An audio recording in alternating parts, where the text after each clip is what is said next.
Morning everybody, how you doing? It's still morning just. Mornings, I've just had a coffee. Do I love my coffee? You might notice I'm indoors-ish. This is a conservatory. Weather's really meh today. It's one of those days where it hasn't bothered to start yet. And I can't think of anything to do with my Trixie Dixie box of tricks treat training thing. Doubtless I will one day, but it'll be too late by then. So I was thinking, what can I do? And various friends have very helpfully sent me some ideas of things that I can review. Problem is I don't own them.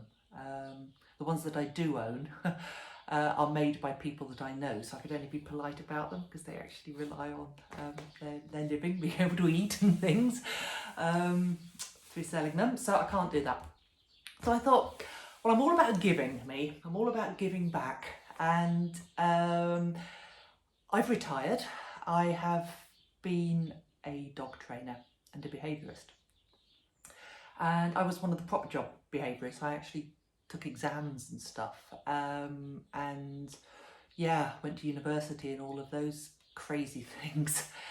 And I thought, I wonder if I can be of service to my ex-colleagues, because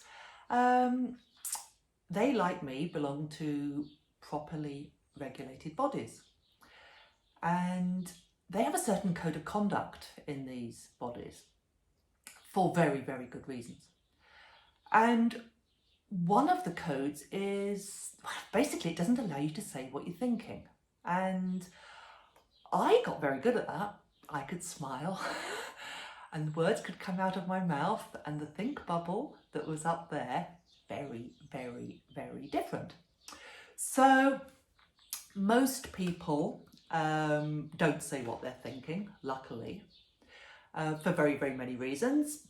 It could purely be because of the code of conduct and the fact that you're regulated and you don't want to be reported for saying what you're thinking. It could be that you really don't like conflict. Yep.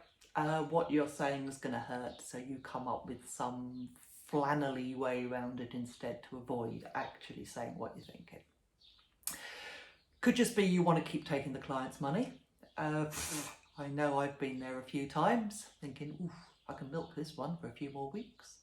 That's not true, because I was very professional, obviously. It could be you're scared of getting a slap, actually, from some of the things that you might say. All that's gone now. I'm retired. I don't belong to any professional bodies. I can say exactly what I want. I can tell you all of the things that I really wanted to say when I was doing that job. Let me make one thing clear. I like people. I used to get quite a lot of phone calls when I was working from students at local schools and colleges saying, may we have work experience with you, please? And my first question back would be, well, why do you want to do that?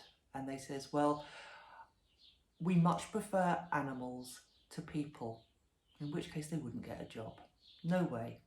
They wouldn't get a job anyway, because I used to ask their parents to get them insurance, and it was £160 a week, because I wasn't going to pay for their insurance. But normally it was, I don't really like people, but I do like dogs. Sorry about that, guys. How can I put this nicely? I will start nicely. Most people are doing the best they can with the information they have at that moment, okay?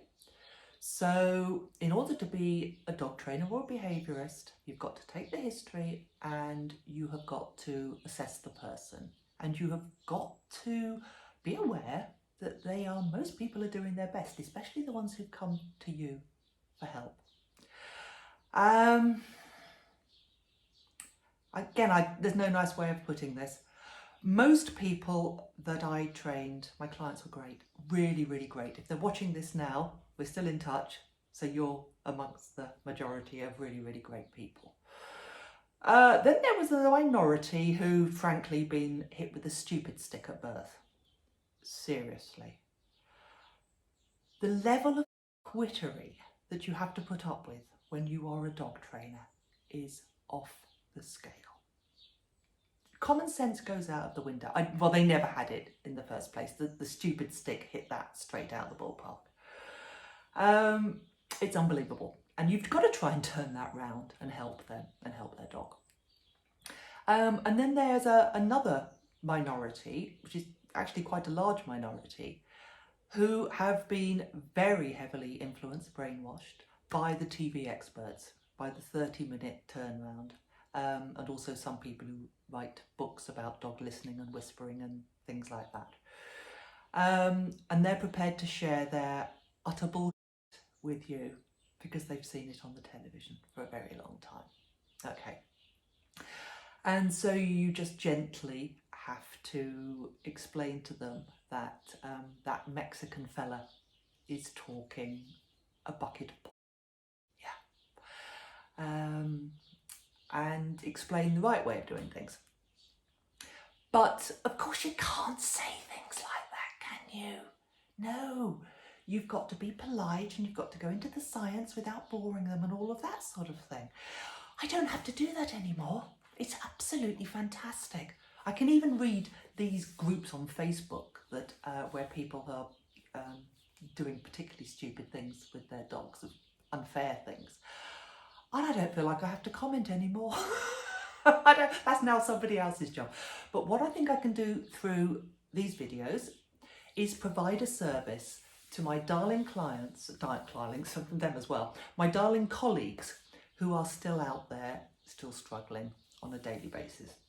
So I thought what I might do, if you all agree, is I might address some everyday issues, the ones that come into your business every day, the normal training issues, the normal behaviour issues that your clients bring you. Yeah? And I'll tell it as it is.